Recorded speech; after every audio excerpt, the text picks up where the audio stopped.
Bismillahirrahmanirrahim. Rabbi shrah li sadri wa yassir li amri wahlul 'uqdatam min lisani yafqahu qawli.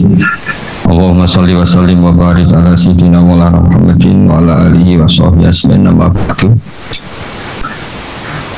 Hubungan kita dengan Allah Subhanahu wa taala yang serba kuasa, yang maha kuasa, yang serba bisa apa saja kun fayakun. Kalau Allah sudah mentitahkan pasti terjadi. Itu kira-kira seperti ini. Saya ini bawa cincin dari besi mungkin atau dari apa itu ya besi lah atau perak. Yang jelas tidak emas ini karena saya cowok. Yang jelas tidak emas. Saya bawa kertas. Kalau Anda saya tanya, kertas ini sama cincin kuat mana? Pasti akan menjawab kuat cincin karena materinya dari besi. Jawaban itu benar, tapi harus ditambahkan secara materi itu kuat cincin ketimbang kertas. Tapi Anda salah, harusnya menjawab ya terserah Gus Wahab karena yang megang itu Gus Wahab. Karena bisa saja saya punya rencana menghancurkan cincin ini, sementara saya punya rencana mengabadikan kertas ini. Kira-kira gitu hubungan manusia dan Allah Subhanahu wa taala. Jadi hal yang kita kira abadi karena materinya kuat, ternyata Allah punya rencana menghancurkan. Sementara yang kita kira lemah atau rentan atau apalah, ternyata Allah punya rencana mengabadikan. Di sini kemudian istilahnya orang-orang tasawuf wa tafwidil umur ila mudabbiriha. Kita sebagai manusia menyerahkan urusan pada pengaturnya, pada yang punya. Bukan wilayah kita mengatakan cincin ini lebih kuat ketimbang atau lebih abadi ketimbang kertas. Karena saya punya rencana menghancurkan cincin, tapi ingin mengabadikan apa? Kertas. Sehingga tentang pandemi, tentang tragedi sosial, tentang apa saja, kita tidak pernah tahu rencana Allah itu mana yang lebih awet. Jangan-jangan kita takut pandemi, saya berkali-kali ngaji, mati kita kecelakaan. Jangan-jangan takut kecelakaan, mati kita karena ngelindur, tiru kebablasan, nggak bangun. Kita takut mati ngelindur, mati kecelakaan, jangan-jangan mati kita karena likuifaksi, karena gempa atau karena tsunami. Nah, hal-hal seperti ini yang terus menjadikan kita bilang dan berkeyakinan hasbunallah wa ni'mal wakil. Hanya Allah yang tahu dan semua urusan mencukupi kita hanya Allah. Tapi lagi-lagi bangsa ini dan seluruh tren dunia itu kalau misalnya baru tsunami ya semua orang ramai ketakutannya pada tsunami. Ilmuwan berteori bahwa tsunami siklusnya sekian tahun per sekian tahun. Nanti pas gempa juga gitu, pas likuifaksi juga gitu.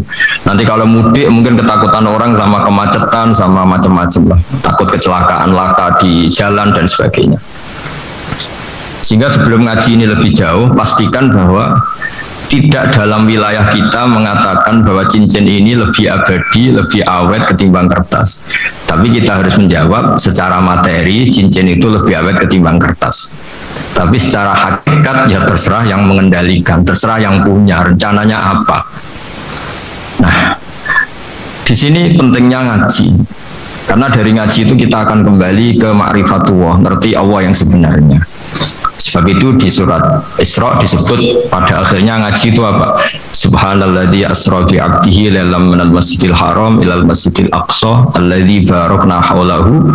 Tujuan akhirnya linuriyahu min ayatina. Bahwa Mi'raj itu hanya bagian kecil yang dingertikan kita betapa dahsyatnya kekuasaan Allah Subhanahu wa taala. Betapa tidak terbatasnya kemampuan dan kebisaan dan kudrahnya Allah Subhanahu wa taala. Makanya masih dikatakan min ayatina, itu masih sebagian kecil dari ayat-ayat kata Allah. Lalu dalam surat Kahfi diterangkan, ketika orang kagum dengan Ashabul Kahfi yang bisa tidur dalam keadaan hidup 309 tahun atau Masehinya 300 tahun, kalau Hijriahnya 309 tahun. Itu mungkin kalau kita ilmuwan, ahli baksil ya, atau ahli apalah, itu mungkin lebih kagum tentang nyamuk. Saya berkali-kali bilang, andaikan kita sepakar-pakarnya, terus disuruh bikin nyamuk itu, nggak usah bikin nyata hidup, bikin patungnya saja. Nyamuk itu sekecil itu, kemudian punya jantung, jantungnya punya urat. Uratnya punya kuman, kumannya juga punya urat. Bayangkan saja sudah tidak bisa. Sehingga ketika orang tak kagum sama Ashabul Kahfi, kata Allah, am hasibta anna ashabal kahfi warraqi kanu min ayatina ajaba. Apa kamu kagum tentang Ashabul Kahfi dan batu-batu yang dipahat di situ? Bukankah dalam kekuasaan kami ada yang selalu menakjubkan? Artinya, andaikan kita ilmuwan tentang embriologi, tentang hewan, tentang kuman, mungkin kita tentang nyamuk itu lebih dahsyat ketimbang tidurnya Ashabul Kahfi yang 309 tahun. Karena kemampuan Allah menciptakan nyamuk yang kecil, sangat kecil, super kecil. Kemudian kecil itu ya punya jantung tentu lebih kecil lagi. Belum uratnya jantung itu, belum nyamuk juga di dalamnya menyimpan calon-calon keturunannya. Kayak apa kecilnya lagi? Nah, di sini Allah mengingatkan kita, innallaha la yastahi ayyadriba matsalam ma ba'udatan fama fawqaha. Allah tidak pernah malu jika dalam menunjukkan kekuasaannya Allah memberi contoh seekor nyamuk. Karena nyamuk ini andaikan kita, tadi saya ulang lagi, andaikan kita ilmuwan yang nekuni itu, strukturnya bisa melihat, bisa nyari pasangan hidupnya, dan bisa hamil, bisa melahirkan, atau bisa menelur, dan sebagainya, maka kita akan kagum sekagum-kagumnya betapa kita di depan kekuasaan Allah Subhanahu wa Ta'ala tidak siapa-siapa, dan akhirnya kita ikrar-ikrarnya asyhadu alla ilaha illallah, bahwa tidak ada kekuasaan selain kekuasaan Allah Subhanahu wa Ta'ala. Lalu kenapa nyamuk itu tidak menjadi perhatian publik? Ternyata kita dibodohkan oleh kepentingan kita sendiri, karena dari awal kita menganggap nyamuk itu problem, penyakit. Ya sudah, bawaan kita mungkin cari obat supaya bisa membunuh nyamuk itu, atau melihat nyamuk itu sebagai problem, bukan sebagai ayatun min ayatillahi ta'ala, sebagai tanda-tanda kebesaran Allah Subhanahu wa Ta'ala. Sehingga akhirnya manusia itu butuh yang namanya mukjizat dahsyat yang mudah dilihat, mudah dirasakan. Akhirnya kita tahu dalam sejarah para nabi, Nabi Musa minta mukjizat Laut Merah dibelah sehingga bangsa Israel bisa melewati kejaran Fir'aun dan sampai selamat dari kejaran Fir'aun. Nabi Soleh umatnya minta keajaiban, yaitu onta keluar dari batu besar, dan Nabi Soleh menuruti, akhirnya ada onta yang keluar dari batu besar. Begitu juga nabi-nabi sebelum itu atau setelah itu selalu ada mukjizat yang memang manusia tidak mampu. Nah, kata tidak mampu ini yang semua umat para nabi tidak akan seunggul umat Nabi Muhammad SAW. Karena kita sebagai umat Rasulullah SAW untuk merasa tidak mampu itu tidak harus hal-hal seperti membelah laut, tidak harus hal-hal seperti onta keluar dari batu, tidak harus hal-hal yang dahsyat kayak tongkat Nabi Musa menjadi ular besar yang menelan semua sihir-sihirnya Fir'aun. Kita sebagai umatnya Nabi selalu tiap hari bilang innallaha ala kulli syai'in qadir, hanya Allah yang mampu, Allah mampu atas segala hal. Melihat nyamuk kita iman, melihat hal-hal kecil, karena kita ketika melihat nyamuk itu mesti kita itu kok hebat nyamuk, tanpa rapat, tanpa ada gaji dari Kemenku bisa populasinya dijaga, padahal musuhnya banyak. Musuhnya nyamuk itu umat manusia yang katanya makhluk paling cerdas di dunia, tapi tidak juga bisa menghabisi nyamuk. Mungkin mereka juga rapat terus untuk menjaga ketahanan populasinya. Jadi andaikan kita pakai ayat tadi, innallaha la yastahi ayyadriba masalam ma ba'udah, Allah itu tidak pernah malu untuk menunjukkan kekuasaannya. Cukup misalnya kita belajar tentang nyamuk, sudah sekecil itu punya mata, matanya punya saraf, punya urat, terus kecil apa? Begitu nyamuk sendiri punya kuman, kalau nyamuk sendiri kecil terus kumannya sekecil apa? Terus organ tubuhnya seberapa? Ini sudah kedahsyatan yang luar biasa yang menjadikan kita iman. Innallaha ala kulli syai'in qadir. Allah sendiri yang maha kuasa. Sehingga kembali ke tadi, peristiwa Mi'raj yang super dahsyat pun kata Allah masih dikatakan linuriyahu min ayatina, hanya untuk menunjukkan sebagian dari ayat-ayat, bukan mewakili semua ayat-ayat kekuasaan Allah Ta'ala, tapi sebagian. Min itu tab'id, sebagian. Lalu sebelum kita jauh belajar, kita sendiri juga, saya sendiri masih belajar kehebatan Rasulullah Shallallahu Alaihi Wasallam, Nabi akhir zaman. Kenapa hebat? Itu diantaranya adalah karena mukjizat tongkat itu pada akhirnya diletakkan di museum.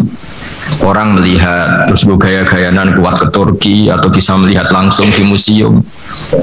Dan setelah melihat kadang-kadang kita ragu masa tongkat ini betul itu. Kalau setelah misalnya yakin bisa dipakai lagi enggak ya? Jadi hal-hal yang mengundang pertanyaan sekaligus keraguan. Beda dengan ajaran Rasulullah Muhammad SAW. Ketika Nabi cerita betapa kekuasaan Allah itu super dahsyat, buktinya ya nyamuk tadi. Kayak apa susahnya bikin nyamuk? Sudah kecil, punya organ tubuh tentu lebih kecil, punya urat lebih kecil lagi, punya kuman yang lebih kecil lagi, dan kuman itu juga punya organ tubuh lebih kecil lagi.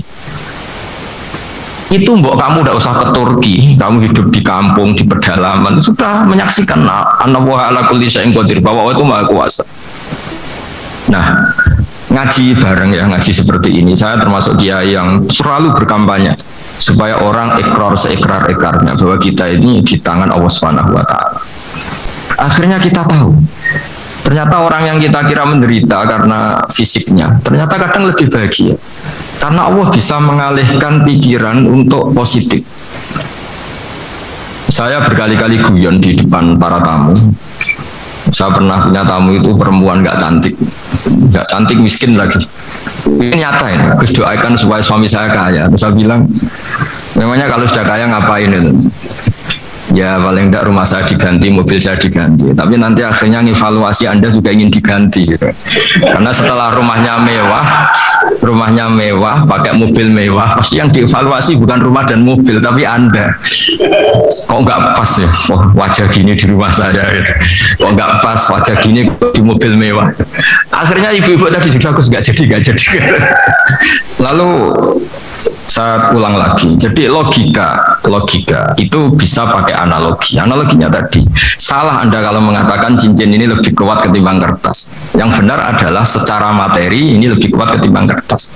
Tapi soal nanti kekuatannya sampai kapan terserah yang punya. Bisa saja saya punya rencana besok ini saya luluhkan, saya hancurkan. Yang ini saya simpan. Kayak apa dulu dinosaurus itu kuatnya kayak apa? Habis. Ayam yang selemah itu sampai sekarang masih. Karena Allah menghendaki dinosaurus diakhiri, sementara ayam tidak. Kayak apa nyamuk itu yang musuhnya orang seluruh dunia, ditemukan apa, mulai begon apa, tapi sampai sekarang bertahan. Apa kita perlu konsultasi sama nyamuk gimana ini kok bisa bertahan, resepnya apa? Karena Allah menghendaki itu disisakan masih. Nah, kemudian kenapa ada peristiwa Isra Mi'raj? Saya termasuk orang yang sering menulis tentang fikih sholat, tapi nulis saya untuk diri saya sendiri, tak pakai ngaji. Tidak saya bukukan, memang saya sengaja karena ribet biasanya penerbit itu. Bicara royalti apa, kita kan mulai kecil dilatih ikhlas, jadi kalau komersial itu jadi bingung. Karena tidak biasa komersial, jadi kalau diajak komersial itu malah jadi bingung. Nabi ketika Mi'raj, ini yang jarang dikaji. Sebetulnya kalimat-kalimat dalam sholat, pertama Rasulullah Muhammad SAW ketemu Allah, itu Nabi maju.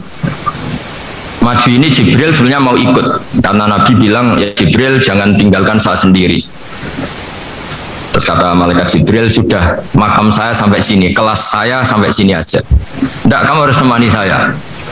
Ketika memaksa nemanin, beliau tidak kuat. Di beberapa rawat jelaskan sampai beliau pingsan, sampai beliau tidak sadar. Akhirnya terus ada ayat wa ma minna illa lahu maqamun ma'lum. Kita punya kelas tertentu yang enggak levelnya sampai sana. Akhirnya Nabi masuk wilayah itu, area itu. Dan Nabi ngendikan at-tahiyatul mubarakatus sholawatut thayyibatulillah. Kira-kira maknanya semua kehormatan, semua kebaikan, semua yang bersembah suci itu milik Allah Ta'ala.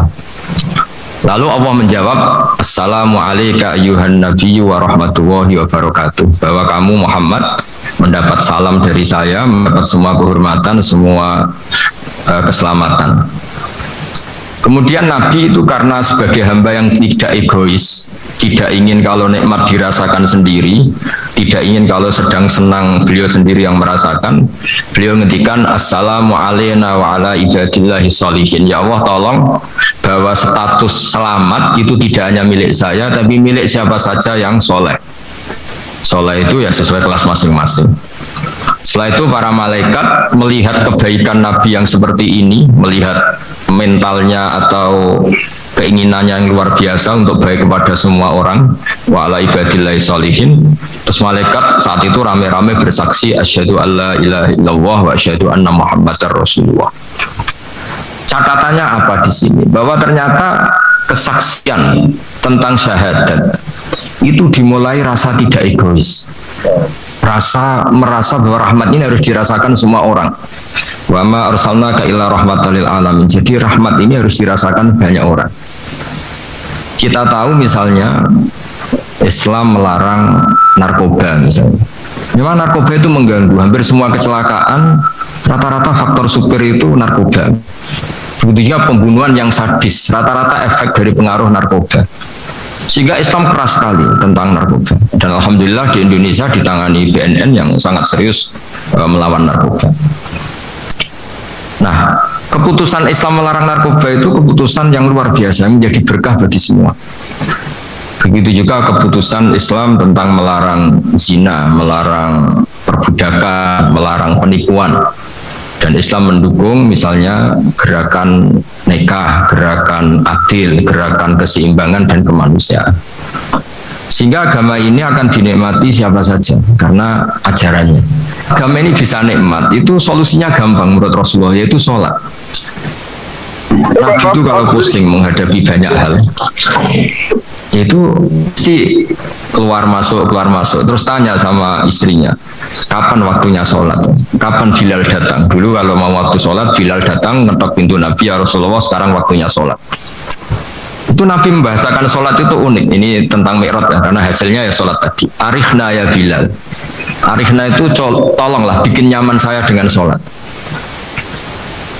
Sebelum kita belajar sholat secara serius, gampang. Kalau kita misalnya menteri atau kita ajudan atau kita apa, kayak apa asiknya kita kalau ngomong-ngomong sama presiden, bercengkrama dengan presiden atau dengan menteri atau dengan kiai, dengan atasan. Sholat itu media di mana kita asik dengan Allah Ta'ala. Kalau kita bisa asik dengan atasan yang manusia, apalagi ini asik dengan Allah Subhanahu wa Ta'ala. Sehingga kita harus malu kalau sholat tidak asik. Kita ketemu orang yang kita hormati saja asik, masa ini ketemu Allah Ta'ala tidak asik. Dulu para nabi, para sahabat kalau sholat itu lama-lama. Sehingga sampai Nabi yang turun tangan, wahai para sahabatku, kalau kamu jadi imam jangan lama-lama. Karena dulu semua orang itu penikmat sholat. Sehingga untuk tidak lama itu nunggu diperintah. Kalau kamu jadi imam jangan lama-lama, kasihan makmumnya itu. Nah sekarang alhamdulillah tanpa dilarang sudah cepat semua. Ini sudah ada kemajuan, ini sudah maju sekali ini. Gak usah dilarang sudah cepat. Dulu itu saking asiknya orang sholat. Untuk supaya agak cepat itu harus ada perintah dari Nabi. Kalau kamu jadi imam jangan lama-lama. Nah kita kalau sedang pas baik lah, pas waras lah kira-kira gitu. Kalau bahasa orang Pantura, saya ini orang Pantura, jadi kalau ngomong lebih keras, lebih vulgar. Normalnya orang sholat itu tidak bisa ngakhiri. Normalnya, saya ulang lagi, normalnya orang sholat itu tidak bisa ngakhiri karena ketemu zat yang kita cintai. Kita kalau ketemu orang yang kita hormati, yang kita cintai itu tidak bisa ngakhiri. Misalnya mungkin anak muda, contohnya ketemu pacar tidak bisa ngakhiri. Kita kangen sama temen, jagung tidak bisa ngakhiri karena asik. Nah ini ketemu Allah yang dipuja-puja, dipuji-puji, kemudian cepat ingin ngakhiri. Jadi ini kita agak aneh. Makanya orang sholat itu tidak bisa ngakhiri, dan itu normal. Sehingga dulu ketika Sayyidina Umar itu ditikam sama satu benda yang kayak pancing ini. Panah itu kan kayak pancing ya, jadi kalau masuk cepat tapi nariknya susah karena ada grendelnya. Itu tiap ditarik sakit. Dan beliau bilang, nanti setelah saya sholat tarik. Beliau sholat nyaman, ditarik itu nggak gerak sama sekali karena dia sudah istighraq billah, sudah nyaman dengan Allah sehingga ditarik itu nggak kerasa. Dulu di daerah sini masih keluarga kita semua. Ada seorang wali jadi imam masjid. Itu di PHK sama takmirnya karena ketika sujud dia asik terus lama sekali sampai 30 menit sampai santrinya bilang mbah sampun. Setelah itu rapat dihentikan. Kita kenapa mbah sujud begitu? Saya tidak bisa mengakhiri orang nikmati sujud kemudian ingin berhenti. Nah, Sayyid Ali Zainal Abidin yang populer cucunya Rasulullah SAW, anaknya Sayyid Husain, putranya Sayyid Husain. Itu bapak saya kalau cerita, beliau itu sebetulnya sholat itu hanya ingin 2 rakaat. Setelah sholat 2 rakaat, ya Allah sebagai hadiah nikmat saya sholat 2 rakaat karena asik dengan engkau, saya akan syukur lagi sholat 2 rakaat. Akhirnya ketika nikmati sholat, dia sholat lagi 2 rakaat sampai akhirnya 1000 rakaat. Itu tanpa rasa capek karena merasa keasikan. Masa momen seasik ini kemudian saya tinggalkan, ya Allah. Akhirnya sholat lagi. Sehingga ada seorang wali ditanya, kamu ingin masuk surga? Tanya, di surga ada sholat enggak? Enggak ada katanya. Wah, kalau enggak ada sholat, saya enggak masuk surga. Terus dibilang, ya sholat aja. Terus dia mau masuk surga. Kalau kita akan kebalikan, kita ini masuk surga itu sebetulnya kita ngawur sekali. Ngawurnya adalah, masuk surga, enggak ada sholat lagi, enggak ada puasa lagi. Jadi ini kan, kita ini jadi makhluk yang aneh. Jadi kita ini masuk surga senang karena sudah ada kewajiban apa? Sholat. Jadi ini agak aneh. Sesuatu yang menjadikan kita masuk surga, tapi sesuatu yang kita benci setelah masuk surga. Asiklah di surga karena tidak ada sholat. Nah, apapun kondisi kita harus latihan. Kita entah seberapa kadarnya ingin niru Rasulullah SAW ketika ngendikan wa qurratu aini fi sholat, nyamanku hatiku tentram kalau saya pas sholat. Sehingga tadi sudah saya katakan tadi, dulu itu untuk menghentikan sholat itu susah, sampai Rasulullah sendiri yang merintahkan, hei para imam kalau sholat jangan lama-lama. Kalau sekarang, andai kan Nabi hidup di zaman sekarang, pasti tidak ada pengumuman itu, karena semuanya sudah cepat ya. Malah super kilat itu. Ada yang terawih 20 rakaat hanya berapa? 8 menit dulu, itu kan 7 menit itu. Nah, kalau sampean tanya saya, kenapa sholat begitu asik? Yaitu tadi kita diajari analogi itu ya kias. Jika kita bisa asik ngomong sama orang yang kita cintai, bisa orang tua, bisa anak, bisa cucu, itu rasanya mengakhiri itu nggak bisa, karena bawaannya asik gitu. Apalagi ini kita munajat, bercengkrama dengan zat yang kita butuhkan sebelum kita ada, sampai setelah kita ada, sampai setelah kita tidak ada. Saya cerita sedikit, ada orang mau meninggal, namanya Umar bin Abdul Aziz, itu khamisul khulafa, orang yang terkenal adil. Ketika mau meninggal, senangnya bukan main. Ditanya, kenapa engkau senang? Memangnya kalau saya mati mau kemana? Ketika saya hidup dengan segala nikmat itu ya karena Allah Ta'ala. Saya nanti mati ke zat yang sama, dikelola oleh zat yang sama, yaitu Ar-Rahman Rahim. Dulu saya disayangi Allah, paling selamati juga disayangi Allah, karena yang jadi Tuhan selamati Tuhan yang sama ketika di dunia, yaitu Rahman Rahim. Cerita legenda yang lebih dasar dari itu masyhur itu Jalaluddin Ar-Rumi. Ketika dia mau meninggal, semua muridnya nangis, beliau marah. Kenapa kamu menangis? Ya karena guru mau meninggal. Kamu itu ngawur sekali. Saya ini sudah lama menunggu hari seperti ini, bisa ketemu zat yang saya cintai, malah kamu menangis. Ayo kamu nari sebagai pesta kematian saya. Tapi ini nggak bisa ditiru ya, karena kalau kita niru, nggak usah dilarang juga nggak bisa niru kayak gitu. Cuma saya maklumatkan jangan ditiru, meskipun nggak usah dilarang juga nggak akan bisa niru. Sehingga orang-orang dulu itu bawaan kalau mau kabundut itu ya asik. Rasulullah SAW ketika mau wafat, intaqala ila rafiqil a'la, itu ditanya sama istri-istrinya, lalu engkau mau kemana? Kata Nabi, sebelum sekian hari beliau setiap khutbah ngendikan, ini ada hamba yang disuruh milih Allah antara di dunia dan bertemu Allah. Kalau kamu jadi hamba itu milih mana? Di dunia yang penuh problem ini, apa milih ketemu Allah yang Rahman Rahim, yang hubungannya dengan kamu itu ngasih dan ngasih? Kamu nggak mungkin kan hubungan dengan Allah memberi, kamu bisa apa? Kita hubungan dengan Allah pasti hanya mendapat, dikasih nyawa, dikasih oksigen, dikasih bumi tidak bayar, dikasih air juga tidak bayar. PDAM dikelola siapapun bayar, oksigen di rumah sakit bayar. Hubungan kita dengan Allah tidak pernah bayar oksigen, tidak pernah bayar sewa bumi. Punya kolam renang laut seluas itu ya tidak pernah bayar. Udah gitu kolam renangnya menghasilkan ikan. Kalau kita tahu kan semuanya utang jasa sama Allah, dan reputasi Allah itu dengan kita hanya memberi, tidak pernah meminta. Akhirnya hubungan-hubungan inilah yang menjadikan terus semua sahabat jawab, ya kalau kita jadi hamba itu pasti milik Allah lah. Jadi Nabi itu saking pinternya orang, supaya orang siap dengan keberangkatan beliau itu dibikin satu taksis, satu apa ya, kalau orang Jawa bilang itu dikai persemon, dikai mukaddimah, supaya orang-orang itu siap kalau Nabi ngendikan, kalau kamu seorang hamba disuruh ketemu Allah sama hidup di dunia yang fana ini, milih mana? Ya milih ketemu Allah. Ketika akhirnya Rasulullah wafat, ternyata orang itu adalah Rasulullah. Ya akhirnya sahabat bilang, ya iyalah, masa dengan kita sama Allah milih ketemu kita, pasti milih ketemu Allah. Nah, sholat itu mi'rajul mu'min, sholat itu adalah cara seperti itu.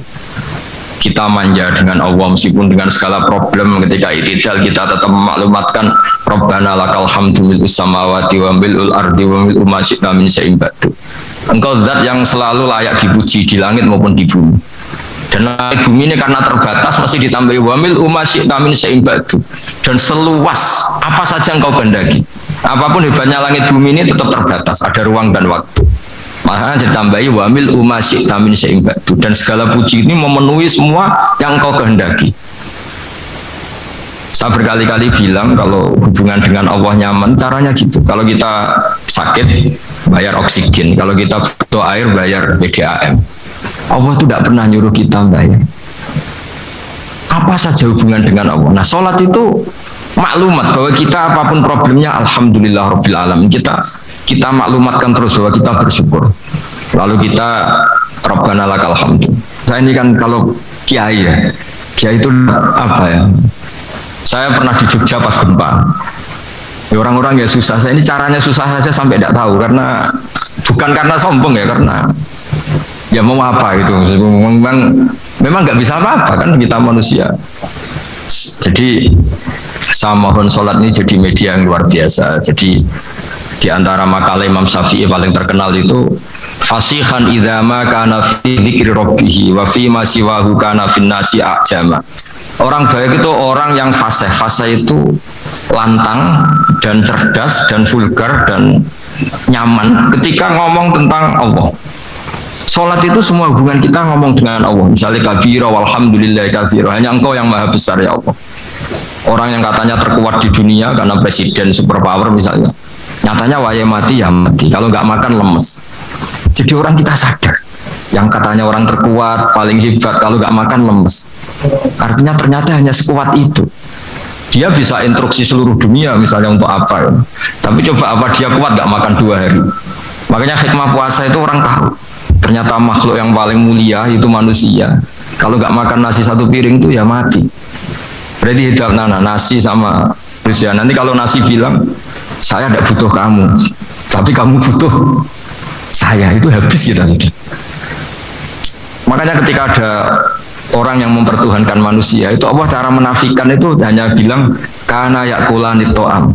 Yang kamu tuhankan itu makan. Hanya makan itu kalau dia tidak makan lemes. Jadi kiai itu atau manusia-manusia yang dekat Allah ala itu ketika mengatakan kabira walhamdulillah katsira subhanahu wa bukrata wa asila, itu kelihatan. Makanya Quran kalau mencibir kita, falola in kuntum ghaira madinin tarji'unaha in kuntum shadiqin. Kalau kamu merasa dikjaya, mbok jangan mati, mbok jangan tua. Sudahlah hidup terus. Dikjaya kok mati, gak keren. Orang top kok mati itu gak keren. Jadi apa cara gojlek? Ya sudahlah, kalau kamu hebat jangan mati gitu. Nah, sholat tuh mengingatkan itu terus. Sampai kita bilang inna sholati wa nusuki wa mahyaya wa mamati lillahi rabbil alamin. Gusti, saat ini saya ikrarkan hidupku, matiku semuanya terserah engkau. Nah, lagi-lagi tadi ketika kita bilang cincin ini lebih kuat ketimbang kertas, Anda salah. Karena itu hanya secara materi. Kuat tidaknya terserah yang mengendalikan. Karena saya punya rencana menghancurkan cincin ini, Besok mau saya lebur, sementara saya mau mengabadikan kertas ini. Nah, disinilah terus kita diajari misalnya di surat Yasin yang populer, Allah itu siapa? Allah itu Subhanalladzi biyadihi malakutu kulli syai', yang mengendalikan semua sesuatu. Tapi alhamdulillah ini barokahnya ngaji, terus apa ya? Ya hasilnya Mi'raj itu ya sholat itu. Sholat ini spesial karena tadi saya bayangkan itu di surga gak ada sholat itu ya terus saya wopo itu gak asik. Itu kalau Imam Ghazali itu membarter kita itu begini, kalau kamu bangga di kasrotin nisa, pasangan kamu banyak, itu ayat lebih kuat ketimbang Anda, karena satu hari 1 jam bisa berapa kali. Kalau Anda bangga bisa makan, itu kerbau itu makannya lebih banyak. Nah, kalau Anda bangga atas pengaruh, itu tawon itu Ratu Tawon itu pengaruhnya lebih besar ketimbang Anda. Dia diam di rumah tapi anak buahnya loyalnya kayak gitu. Artinya kalau manusia bangga itu apa? Ya dengan sholat tadi, ini karena satu ibadah yang nggak tertandingi oleh makhluk yang lain. Apalagi dalam sholat itu ada semua gerakan yang mewakili semua ibadahnya malaikat. Malaikat itu ada yang ibadahnya berdiri terus, ada yang rukuk terus, ada yang sujud terus, dan sholat itu mewakili semua itu. Juga mewakili sosial, karena setelah sholat kita bilang Assalamualaikum warahmatullahi wabarakatuh, bahwa keselamatan ada di kanan dan kiri. Nah, oke ya, itu sakralnya Mi'raj. Tapi di balik Mi'raj itu ada hal-hal yang manusiawi, dan ini yang terjadi di dunia. Ketika Rasulullah melangkai makamnya Nabi Musa, makam itu status ranking lah kalau dalam bahasa Indonesia itu. Kalau bahasa Indonesia itu ribet, makam itu kuburan. Makanya orang Indonesia sering tanya saya, Gus, makamnya Nabi Ibrahim kok batu? Makam yang dekat Ka'bah itu bukan makam dengan makna kuburan, itu tempat yang dipakai Nabi Ibrahim membangun apa? Ka'bah. Cara Jawa pancatan itu. Nabi Musa itu gak terima, komplain sama Allah, ya Allah ini lebih junior ketimbang saya, kenapa makamnya melangkai saya? Ini tidak fair. Jadi di mana-mana manusia itu kalau disaling junior itu ya tidak terima. Ya ada manusianya. Terus ditanya sama malaikat Jibril, kenapa kamu gak terima? Ini orang Israel, kadung ngira saya ini nabi paling top. Ini kalau sampai konangan saya kalah sama Muhammad itu malu saya kata. Jadi artinya ya ada sisi manusia. Itu ada kitabnya. Terus ya tapi memang Nabi Muhammad lebih top ketimbang kamu. Memang dia nabi pilihan, Sayyidul Awalin wal Akhirin. Oke, kalau saya kalah dengan dia gak apa-apa, tapi umatnya jangan ya. Maksudnya umatnya bangsa Israel harus lebih top ketimbang kita. Makanya orang Israel sampai sekarang begitu itu ya memang ada sanatnya, nggak mau kalah. Karena usulnya Nabi Musa memang nggak boleh kalah. Terus kata Allah, ya tidak bisa. Memang yang paling top tetap umatnya Muhammad, bukan umat kamu. Tetap kamu kalah. Sehingga setelah kalah dan menang itu kita terus tidak tahu. Misalnya begini ya, penemu komputer atau penemu mobil sama yang beli mobil itu hebat mana?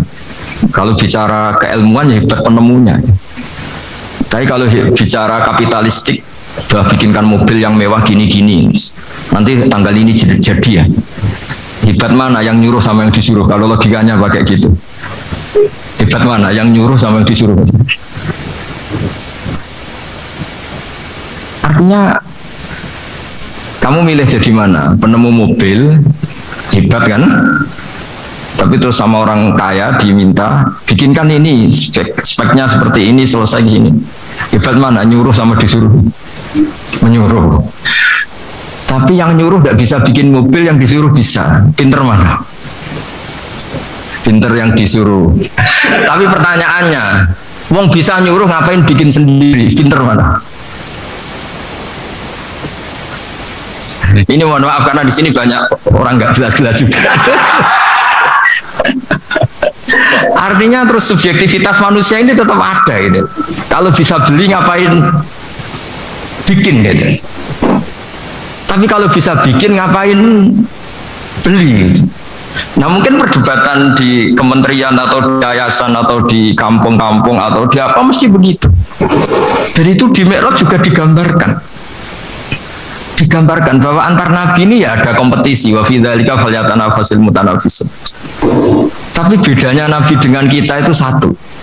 Nabi itu kalau keliru dengan tanda petik, nabi itu kalau keliru itu jadi berkah. Itu bedanya kita. Kalau kita keliru kan keliru betul. Kalau nabi itu tidak kelirunya itu jadi berkah. Ini saya punya dua contoh kalau boleh dibahasakan ya, kekeliruan Nabi atau dengan tanda kutip kekeliruan Nabi, tapi saya ulang lagi dengan tanda kutip. Nabi Musa itu ketika Nabi Muhammad ditanya, kenapa kamu dipanggil jauh-jauh, disuruh sholat 50 rakaat. Nabi Ibrahim nggak komplain karena beliau Nabi yang baik. Semua Nabi nggak komplain kecuali Nabi Musa. Kata Nabi Musa, jangan Muhammad, bahkan itu bilang ke Allah supaya diskon ya. Nabi kembali sama Allah, ya sudah tak kurangi 5. Turun lagi, masih berapa? 45, masih kurang. Itu sampai 9 kali, akhirnya terkurangi berapa? 45 rakaat. Itu Nabi Musa masih bilang, udah minta lagi keringanan. Itu kalau diruti nggak jadi sholat kan, kalau satu lagi kan masih terus hilang itu kewajiban sholat. Nah, Nabi Musa sebetulnya itu bukan karena kasihan kita, bukan dia nggak empati dengan kita, beliau nggak empati sama kita, tapi gara-gara Muhammad, umatku yang lebih kuat, lebih ganteng aja nggak mampu melakukan sholat 50 rakaat, apalagi umatmu. Dia memang orang Israel kan ganteng-ganteng, kuat-kuat, jadi ya pede. Umatku yang lebih keren, lebih ganteng saja nggak kuat, apalagi umatmu. Jadi sebetulnya dia minta keringanan itu karena corong Jawa ngeprekno kita, menyepelekan kita bahwa. Makanya saya ingin memberitahu Nabi Musa kalau ada umatnya Rasulullah yang namanya Sayyid Ali Zainal Abidin yang satu hari sholat 1000 rakaat. Jadi nanti kalau ketemu Nabi Musa, ini 50 aja, ini kuatnya malah 1000. Nah akhirnya, tapi barokahnya Nabi Musa yang sentimen ini, sholat gak jadi 50 tapi 5. Itu bedanya Nabi sama kita. Ada contoh yang lebih ekstrim, kelirunya Nabi itu Nabi Yunus. Nabi Yunus, tapi keliru yang barokah, saya ulang lagi. Nabi Yunus itu memaklumatkan ke masyarakatnya, nanti itu kalau kamu tidak nurut sama saya ada azab. Kata Nabi Yunus, 3 hari lagi akan ada azab. Tapi kurang 2 hari, kurang sehari umatnya masih dalam kemungkaran, dalam kemaksiatan, masih hura-hura. Akhirnya Nabi Yunus bilang, sudah ini tinggal sehari itu mau ada azab. Tapi mereka tetap hura-hura. Akhirnya Nabi Yunus itu coro Jawa itu minggat. Memang bahasa Arabnya abako itu pergi yang tidak pamit. Itu kalau kamu cari di kamus, abako itu maknanya itu minggat, pergi yang tidak pamit. Sama Allah dibahasakan abako. So, semua orang bener kabeh, udahlah tak tinggalkan. Setelah ditinggalkan, Nabi Musa disalahkan sama Allah. Kamu itu Nabi tidak diperintah hijrah kok. Hijrah, syaratnya Nabi kan mengambil keputusan apa saja berdasar wahyu. Tapi tanpa ada perintah wahyu, dia tetap keluar dari kampungnya itu. Keluar sama Allah disalahkan, wong Nabi kok minggat. Akhirnya ketika dia di kapal, di perahu itu, dulu itu ada mitos, kalau ada perahu mau tenggelam pasti ada yang minggat, diundi. Sampai 3 kali yang keluar dia, akhirnya tahu diri nyemplung deh. Nyemplung terus ditelan ikan nun, pokoknya ikan besar lah. Diberi sanksi sama Allah karena dia Nabi kok melanggar, diberi sanksi ditelan ikan nun. Telan ikan nun karena beliau seorang Nabi, perutnya ikan itu jadi masjid, dia baca tasbih terus. Tapi barokahnya dia minggat tadi asbako. Akhirnya 1 hari itu mau ada azab besar itu orang-orang nginceng rumahnya dia. Diinceng. Kalau betul ada azab, pasti orang ini lari. Masa ada azab dia di sini? Diinceng ternyata nggak ada. Wah berarti bener ini ada azab. Buktinya dia nggak ada. jadi unik. Akhirnya dicinceng nggak ada terus dia, wah berarti ada azab betul. Hari itu masyarakatnya tobat semua karena ini ada betul. Buktinya Nabi Yunus sudah lari, berarti dia tidak ingin kena. Padahal dia lari itu karena mangkel punya umat yang nggak nurut tadi. Wah sudah. Setelah sekian hari dia cari-cari kabar. Umatku itu kena azab gak? Ternyata berita yang masuk dulu udah ada medsos, udah ada WA. Dulu itu nggak ada itu. Dengar kabar kalau umatnya tuh nggak kena azab karena 1 hari sebelum ada azab tobat semua. Terus dia nggak berani pulang karena ada hukum sosial di sana. Kalau ada orang bohong hukumnya dibunuh. Berarti terus beliau berpikir, saya tidak bohong katanya ada azab kok. Masyarakat saya baik-baik saja. Makanya setiap ketemu kaumnya dia lari karena takut dibunuh. Ternyata kaumnya sudah iman semua, mau ngejar dia dijadikan imam. Akhirnya oh iya ya. Jadi itu bedanya Nabi sama ndak. Jadi Nabi itu kalau kelirunya itu barokah. Makanya kita tidak usah ikut keliru karena keliru kita ini pasti tidak barokah. Itu musibah itu. Jadi Dulu ceritanya Anteng juga gitu. Yang namanya istri dua itu kan cemburu. Pertama Nabi Ibrahim punya istri namanya Sarah. Terus lama-lama karena belum punya anak, terus sama Sarah sendiri yang nyuruh supaya nikahi Hajar. Setelah punya anak cemburu. Kata Sarah, pokoknya saya nggak terima kalau kamu nggak ngelukai Hajar. Mulai dulu lelaki itu sudah pinter ngotak-ngatik. Kalau dilukai pipinya nanti tidak cantik. Apa ya? Yang penting lukai tapi tetap cantik. Terus ada Anting itu. Anting itu dulu ceritanya itu dilukai tapi tambah cantik. Nabi Ibrahim akhirnya melukai. Seneng Sarah karena sudah dilukai.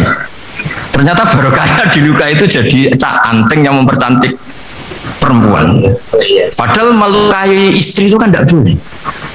Tapi ini Nabi, ada saja cara yang dipilihkan Allah untuk ya tadi keliru saja barokah. Itu bedanya Nabi sama kita. Makanya disebut mimbabi hasanatil abrar sayyatul muqarrabin. Jadi Nabi sama seperti Nabi Adam. Nabi Adam itu dilarang Allah nggak boleh makan khuldi. Akhirnya makan terus harus hidup di dunia terus jadi dunia seperti ini. Tapi itu menjadikan harapan seluruh dunia bahwa Allah itu maha baik. Ketika ada yang diberi sanksi tetap diminta tobat dan dianjurkan tobat. Dan Allah berjanji setiap yang tobat pasti diterima. Sehingga terus kita sampai sekarang nggak pernah putus asa karena sudah diberi contoh bahwa bapak kita yang pernah salah dijanjikan tobat dan Allah pasti menerima tobat itu.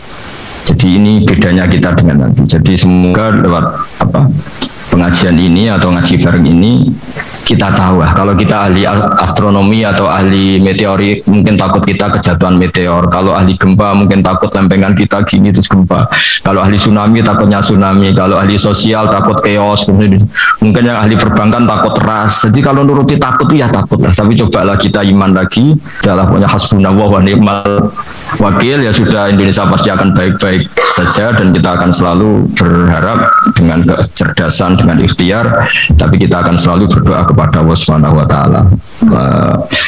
Saya kira demikian dan mohon maaf, monggo berdoa bareng-bareng. Al-Fatihah. Bismillahirrahmanirrahim.